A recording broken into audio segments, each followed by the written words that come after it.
స్వాధ్యాయ ప్రియులకు హనిత నమస్కరిస్తూ 29వ రోజు పత్రిజీ ప్రబోధాలలో నిన్నటికి కంటిన్యూ చేస్తూ సంజన సాంగిత్యం చేస్తే సత్యం తెలుస్తుంది అంటూ పత్రి సార్ ఏం చెప్పారో తెలుసుకుందామా అండి. ఆది శంకరాచార్యులు వారు ఏం చేశారు, ఏం చేస్తే ఆది శంకరాచార్యులు అయినారు? ప్రాణాయామం, ప్రత్యాహారం, నిత్యానిత్య వివేక విచారం, జాప్య సమేత సమాధి విధానం, కుర్వవధానం, మహాదవధానం. ప్రాణాయామం అంటే శ్వాస మీద ధ్యాస, ప్రత్యాహారం అంటే విశ్వశక్తిని తల మీద గల బ్రహ్మరంధ్రం ద్వారా తీసుకోవటం. నోటి నుంచి తీసుకుంటే ఆహారం, తలపైన గల బ్రహ్మరంధ్రం ద్వారా తీసుకుంటే ప్రత్యాహారం అంటే పాజిటివ్ ఆహారం. ప్రాణాయామం ద్వారా ప్రత్యాహారం, విచారం, దాని ద్వారా నిత్య అనిత్య వివేకం అంటే ఈ శరీరం అనిత్యం, ఆత్మ నిత్యం అన్న వివేకం. ఈ ప్రాణాయామం ప్రత్యాహారం అన్నది రోజు సాధన చేస్తుంటే అదే సమాధి విధానం. సమాధి అంటే దాని సమాధానాలు దొరికే స్థితి అని, ప్రశ్నలకు అన్ని సమాధానాలు దొరికే స్థితి సమాధి స్థితి. ఆ సమాధి స్థితి ఎట్లా వస్తుంది అంటే ప్రాణాయామం, ప్రత్యాహారం, శ్వాస మీద ధ్యాస పెడుతూ ఉంటే పైనుంచి శక్తి వస్తుంది. దాన్ని గ్రహిస్తూ ఉంటే నిత్యమేదో అనిత్యమేదో తెలుస్తుంది. అప్పుడు సమాధి స్థితి వస్తుంది. సమాధి అంటే ఎలాంటి సమస్యలు ఉన్నా తొనక్కుండా ఉండే స్థితి. మానమైన అవమానమైన, పిల్లలు ఉన్నా పిల్లలు లేకున్నా, పెళ్ళైనా పెళ్ళి కాకపోయినా, పదవి ఉన్నా లేకపోయినా, ఎలక్షన్స్లో ఓడిపోయినా, ఎలక్షన్స్లో గెలిచిన, డబ్బు ఉన్నా డబ్బు లేకపోయినా హాయిగా జీవిస్తాము. ఆ హాయి కావాలా వద్దా?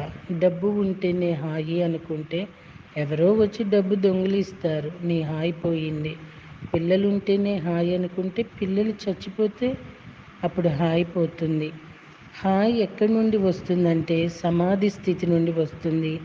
ఆ సమాధి ఎక్కడి నుండి వస్తుందంటే ప్రతిరోజు ప్రాణాయామం, ప్రతిరోజు ప్రత్యాహారం సాధన చేస్తుంటే సమాధి స్థితి వస్తుంది. సమాధి స్థితి కావాలా వద్దా?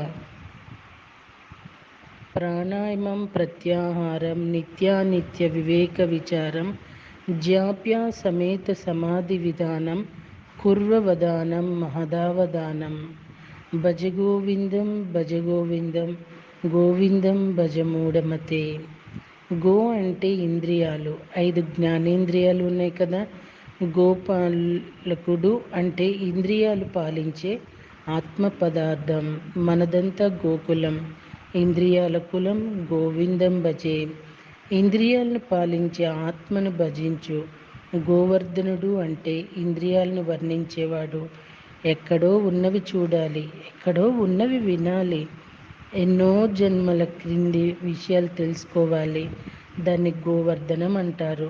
మనమంతా గోవర్ధన గిరిదారులం కావాలి అంటే మన ఇంద్రియాలని వర్ధనం చేసుకోవాలి.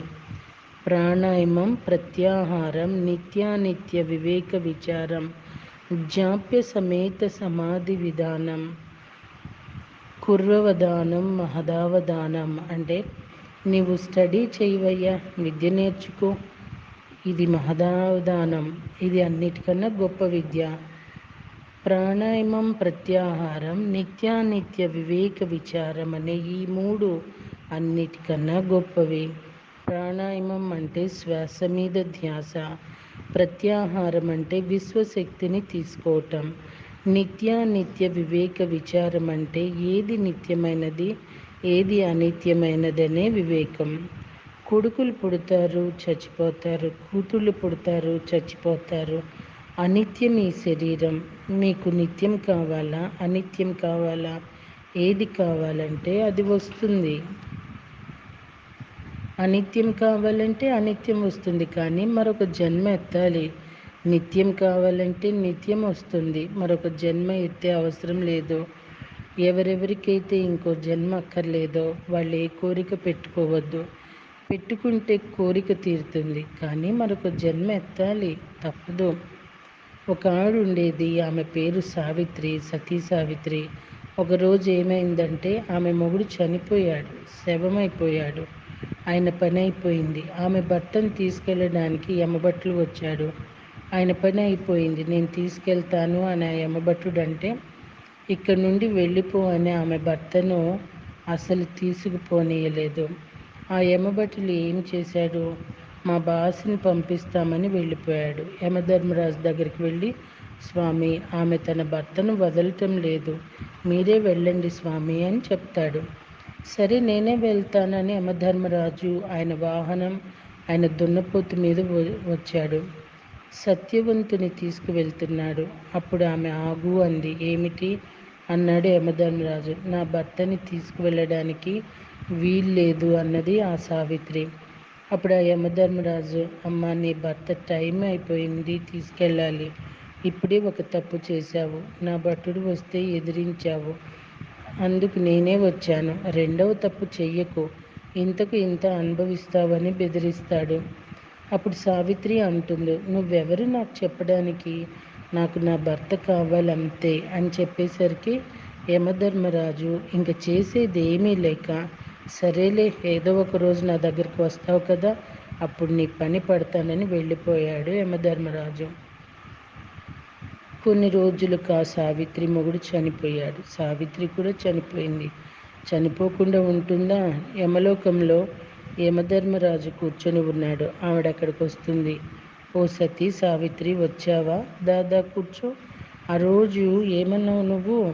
నా మొగుడు నా మొగుడు అన్నావు కదా, ఇప్పుడు నీ మొగుడు ఎక్కడ ఉన్నాడు అన్నాడు యమధర్మరాజు. సావిత్రి బిక్కమొహం వేసింది. భర్త అక్కడ లేడు, ఎక్కడున్నాడో తెలియదు. ఈవిడ శరీరం వదిలేసి వచ్చింది, బిక్కమొహం వేసింది. ఏం మాట్లాడుతుంది ఈవిడింకా? యముడు చిత్రగుప్తుని పిలిచాడు.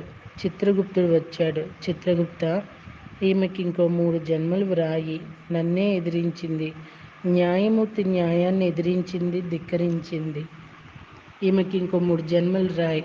ఆ 3 జన్మలు ఈమె అందమైన స్త్రీగా పుట్టాలి, ఎంతో అందంగా ఉండాలి, పెళ్లి చేసుకోవాలి. పెళ్లి చేసుకున్న 3 రోజులకే మొగుడు చనిపోవాలి. నన్నే ఎదిరిస్తావా? నా భటుల్ని ఎదిరిస్తావా? అంతే శాస్త్రి అన్నాడు ఆ యమధర్మరాజు. తర్వాత సావిత్రి మళ్ళీ 3 జన్మలు ఎత్తింది. ప్రతి జన్మలో అందమైన స్త్రీగా పుట్టింది, పెళ్లి చేసుకుంది. పెళ్ళైన 3 రోజులకే భర్త చనిపోయాడు. అలా 3 జన్మల్లో ప్రతి జన్మలోనే ఆమె భర్త చనిపోయాడు. కావాలా? అలాంటి పరిస్థితి కావాలా? ఉన్నదానిని యాక్సెప్ట్ చేయండి. మొగుడుంటే ఉన్నాడు, లేకపోతే లేడు. పిల్లలుంటే ఉన్నారు, లేకుంటే లేదు. డబ్బు ఉంటే ఉండని, లేకుంటే లేదు. ఏది కోరుకోవద్దు. కోరుకున్నారనుకోండి, సతీ సావిత్రి గతే జాగ్రత్త. అర్థమైందా? ఏది ఉంటే అది అనుభవించండి. పత్రి సరేమో ఇలా చెప్తున్నారు, మరి మనమేమో పత్రిజీ అంటూ ఉంటాము. మరి నేను స్టార్ట్ చేసిన గ్రూపులన్నిటి పేరు కూడా పత్రిజీ మాటే మన బాట. యాక్చువల్లీ మాస్టర్స్ ఉన్నది ఉన్నట్టు యాక్సెప్ట్ చేయమన్నారు పత్రి సార్. ఇంత చక్కటి ఉదాహరణ మనకి తెలియజేస్తూ, మరి మనమేం చేస్తున్నాము? యాక్సెప్ట్ చేస్తున్నామా? యాక్సెప్ట్ చేయలేకపోతున్నాము. ఒక చిన్న ఉదాహరణ మీకు నేను తెలియజేసుకుంటున్నాను. నా కూతురు హైదరాబాద్లో జాబ్ చేస్తుంది. వర్క్ ఫ్రమ్ హోమ్ అనేది పూర్తిగా తీసేయటం జరిగింది. ఆఫీస్కి వెళ్ళాల్సి వస్తుంది. 1 వీక్ అక్కడ, 1 వీక్ ఇక్కడ. ఆ 1 వీక్ నా కోసం వస్తూ ఉంటుంది. కానీ తను వచ్చిన దగ్గర నుండి నేను వెళ్ళే రోజు లెక్క పెట్టుకుంటున్నా. బాగా వర్షాలు పడుతున్నాయి ఇప్పుడు అక్కడ. నేచర్కి థ్యాంక్స్ చెప్పుకున్నాను. నిజంగా ఈ టైంలో తను అక్కడ ఉంటే, ఆఫీస్కి వెళ్ళాక వాటరు, ఆ డ్రైనేజ్ వాటర్ అంటే she will feel very bad అండి. సో అది తను యాక్సెప్ట్ చేయలేదు కదా, అది శుభ్రానికి సంబంధించింది. నేచర్కి థ్యాంక్స్ చెప్పుకున్నా. సేవ్ చేసింది ఆవిడ. ఇప్పుడు ఇంట్లో సేఫ్గా, హ్యాపీగా. బట్ నేను అది స్వీకరించలేకపోతున్నా.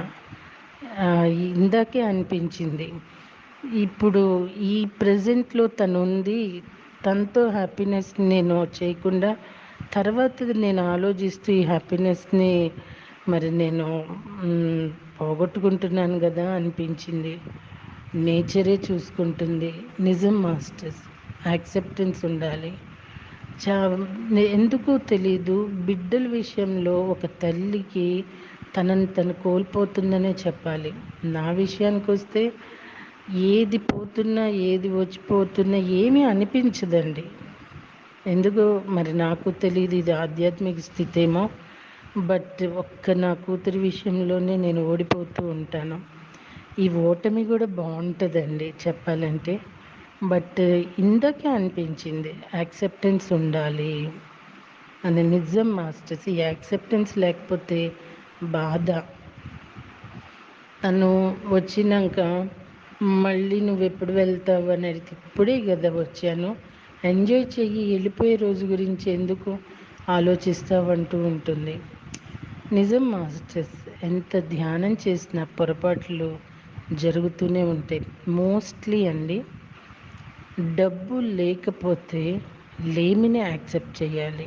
అనారోగ్యం అయితే అనారోగ్యాన్ని యాక్సెప్ట్ చేయాలి. మరి మనం చేస్తున్నామా అండి? డబ్బు కోసం ధ్యానాలు, ఆరోగ్యం కోసం ధ్యానాలు, చక్రాస్ యాక్టివేషన్ కోసం ధ్యానాలు. ఇక్కడ ఏం చెప్తున్నారు? నువ్వు పడాల్సింది పడవయ్య బాబు అని చెప్తున్నారు. మనము పారిపోవటానికి ప్రయత్నిస్తున్నాము, జయించటానికి ప్రయత్నించట్లా. ఇంకా ఆధ్యాత్మికంలోకి వచ్చి ధ్యానంలోకి వచ్చి కూడా పారిపోయే దగ్గరదారులు ఎత్తుక్కుంటున్నామంటే మనకు అసలు ధ్యానం గురించి అర్థమైనదా ఏం మాస్టర్స్? మరి నిజంగా ఒక జూమ్ క్లాస్లో నాకు ఇప్పుడు జూమ్ క్లాసులు కూడా ఇంట్రెస్ట్ పోయినాయండి. ఒక సత్యం చెప్పే జూమ్ క్లాస్కి, అసత్యంలోకి తీసుకువెళ్ళే జూమ్ క్లాస్కి తేడా. ఈరోజు 1000 మంది అటెండ్ అయ్యారండి, ఈరోజు 800 మంది అటెండ్ అయ్యారండి అని అక్కడ హోస్ట్ చెప్పటం నిజంగా సిగ్గుచేటండి. ఎందుకంటారా? ఏ క్లాస్కి, సత్యం చెప్తున్న క్లాస్కి అటెండ్ అవుతున్నారా? అసత్యము అంటే అసత్యము అని పూర్తిగా అనలేమండి, అడ్డదారని చెప్పాలి. అదే డబ్బు కోసము అది పిరమిడ్స్ని విష్ పిరమిడ్స్గా కూడా క్రియేట్ చేయటం. మనం చేస్తున్న క్రియేషను అది నేచర్ని డిస్టర్బ్ చేస్తుందనే జ్ఞానం మనకు ఉండాలి. లేదు మాస్టర్స్. ఉన్నది ఉన్నట్టు యాక్సెప్ట్ చేయటం కన్నా ఆనందము, సంతోషము, అసలు దానికన్నా భాగ్యము, సంపద ఇంకొకటి లేదండి. నేను కూడా చాలా ప్రయత్నం చేస్తున్నాను మాస్టర్స్ ఆ స్టేట్కి వెళ్ళటం కోసం, with the blessings of my self అండి. ఇది మనకి మనం తప్ప ఎవరూ హెల్ప్ చేయలేరు కదా. I'm right masters? చైనాలో ఒక అబ్బాయి ఉన్నాడు. అతనికి చిటికిన వేలు వంగిపోయింది. ఆ చిటికిన వేలుని ఎప్పుడు చూస్తూ ఏడుస్తూ ఉండేవాడు. అలా ఏడుస్తూ 80 సంవత్సరాలు బ్రతికాడు. అలా ఏడుస్తూనే బతికాడు. ఎందుకంటే చిటికిన వేలు వంగిపోయి ఉంది. చిటికిన వేలు వంగిపోతే ఏంటి? వేలు పోయిందా? వాడి జీవితం అంతా వేస్ట్ చేసుకున్నాడు చిటికిన వేలు కోసం. ఒక చెయ్యి లేకపోయినా ఏంటి? ఒక అబ్బాయి పెయింటర్, ప్రపంచ స్థాయి పెయింటర్, గొప్ప గొప్ప పెయింటింగ్స్ వేసేవాడు. అదే చిత్రలేఖనం ఒకరోజు యాక్సిడెంట్లో 2 చేతులు పోయినవి. అప్పుడు ఏం చేశాడు? కాళ్ళతో పెయింటింగ్స్ వేశాడు. చేత్తో ఎలా వేశాడో అలానే వేసేవాడు. ఆ అబ్బాయి ఏడ్చాడా నా చేతులు పోయినవి అని? ఇక అతనేమో చిటికిన వేలు వంకర పోయినందుకు ఏడ్చాడు. ఇతనేమో చేతులు కట్ అయిపోయినా కూడా కాళ్ళతో పెయింటింగ్ చేసేవాడు. ఎలా ఉందో చెప్పండి? అందరూ అలా ఉండాలి. ఏడుస్తారా? మీకేమైనా చేతులు పోయినాయా? కాళ్ళు పోయినాయా? మాడం వెంకటస్వామి అని ఆయన ఉండేవాడు. అతడికి కండ్లు లేవు, ఏడుస్తూ బ్రతికాడా? వయోలిన్ పట్టుకున్నాడు, సంగీతంలో సామ్రాట్ అయ్యాడు. ఏది ఉందో దానిని గమనించండి, దానిలో అభివృద్ధి చెందండి. లేని దాని కోసం ఏడవద్దు. కొంతమంది లేని దాని కోసం ఏడుస్తారు, ఉన్నది వదిలిపెట్టేసి. రామచంద్ర, వాళ్ళు బాగుపడతారా? ఏ జన్మలోనూ బాగుపడరు. ఎందుకంటే ప్రతి జన్మలోనూ ఉన్నదానిని ఎంజాయ్ చేయలేరు, లేని దానికోసం ఏడుస్తూ ఉంటారు. ప్రతి జన్మలోనూ ధ్యానం చేసి బాగుపడరు. ఇంకో జన్మకు రావద్దు, ఉన్నదానిని అనుభవించండి. ఒక ఆయన 10 రూపాయలు సంపాదించాడు. ఎవరో ఆకలితో ఉంటే ఇచ్చేశాడు. అతను కూడా ఆకలితో ఉన్నాడు. అది సరి అయిన జీవితం. మనం జీవిస్తున్నాము, సరి అయిన జీవితంలో ఉన్నామా లేదా? మనం ఆలోచిస్తున్నాము, మనకు సరి అయిన ఆలోచనలు ఉన్నాయా లేవా? మనం మాట్లాడుతున్నాము, సరి అయిన మాటలు మాట్లాడుతున్నామా లేదా?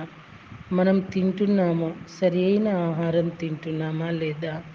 కోడి, మేక, పీత తింటున్నామా? ఏం తింటున్నామా? సరికానిది తింటూ, సరికానిది మాట్లాడుతూ, సరికానివి చూస్తూ, సరికానివి ఆలోచిస్తూ, రామచంద్ర, ఎవరి నరకాన్ని వాళ్ళే సృష్టించుకుంటున్నారు.